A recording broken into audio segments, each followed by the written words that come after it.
Okay, to illustrate the method of ordinary least squares, we're going to use the data from the Excel file called gas underscore prices underscore 1. Let's first look at the data and see what we have.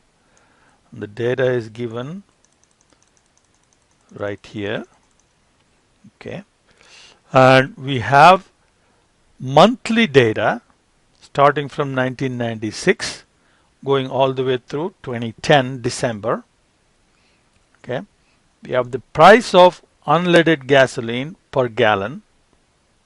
Okay, then we have 4 other variables, and these are lagged by 1 month, and that's the reason why we don't have the January listed here, because we take January price, January value for crude, unemployment, S&P and PDI, and we have brought it down to the second time period, February of 1996. So it's lagged by 1. L1 refers to lagged by 1. Crude is the price of crude oil in dollars per barrel, okay, lagged by 1 month. And L1 unemp is the unemployment rate overall percentage for the entire United States, lagged by 1 month. And S&P 500, that is the stock index, again lagged by 1 month. And then PDI, L1 PDI is personal disposable income, lagged by 1 month.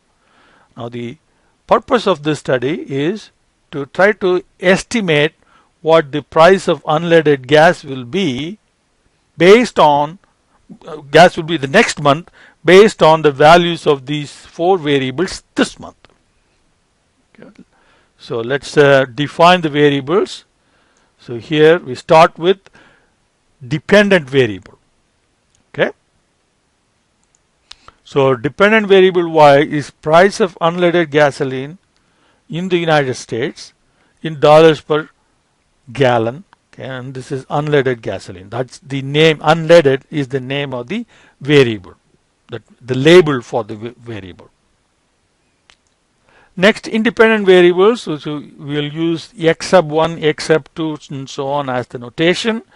The first variable is the price of crude oil in dollars per barrel, lagged by 1 month. That is L1 underscore crude. Now we have x sub 2, and that is unemployment rate. X sub 3 is the S&P 500 stock index, again lagged by 1 month. And finally we have 4th variable, personal disposable income, lagged by 1 month. So these are the variables. Now we have to generate the regression output. Okay, so here is the legend of what's going to be the output from the LINEST function, and the syntax for LINEST function is LINEST, the Y range, and then the X range covering all the X's. Okay, and then we have to have comma comma 1. Comma comma 1 is always the case. You need to put that all the time.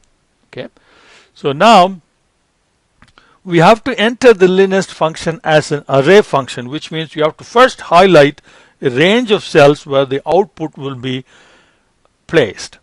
Okay, so here we have to have 5 rows of cells.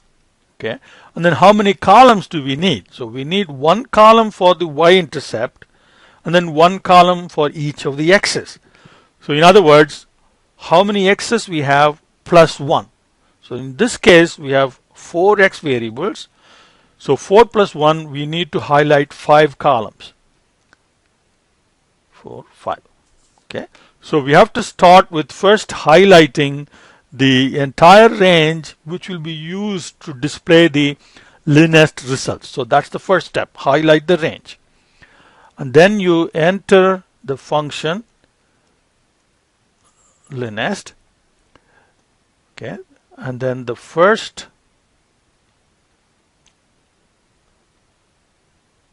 argument is the Y range. Now don't include the label, only the values must be included. Okay, so now we need to use only up to the holdout sample. Okay, so estimation sample is what we have to use. Estimation sample is given as up to December 2008, right there. Okay, comma. Now the X range. So, and there are 4 X's. Okay, and once again go only up to the end of the estimation sample, and then comma 1, and you close parenthesis, but don't press enter yet. Okay, so now since this is an array function, meaning that the result of this function is not going to occupy just one cell but a range of cells, and therefore we have to enter this function by first pressing Control and Shift with your left hand, and keep Control and Shift depressed. Don't let it go, and then press the enter key. Okay, now we can let everything go. So now you see the output displayed here. Okay, this number sign NA here simply means these cells are not used. Okay, they are not required for us. Only the rest of the cells are required. So the first row of cells gives us the estimates for coefficients. The second row gives us the standard error. Okay. Third row gives us R squared value and the estimate for standard error.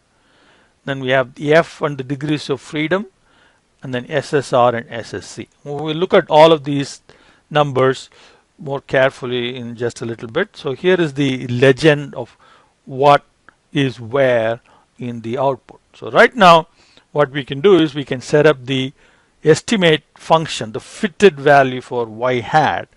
So that would be, remember, so you have to go to the right extreme and go backwards. So that's b sub 0, this is b sub 1, b sub 2, b sub 3 and b sub 4.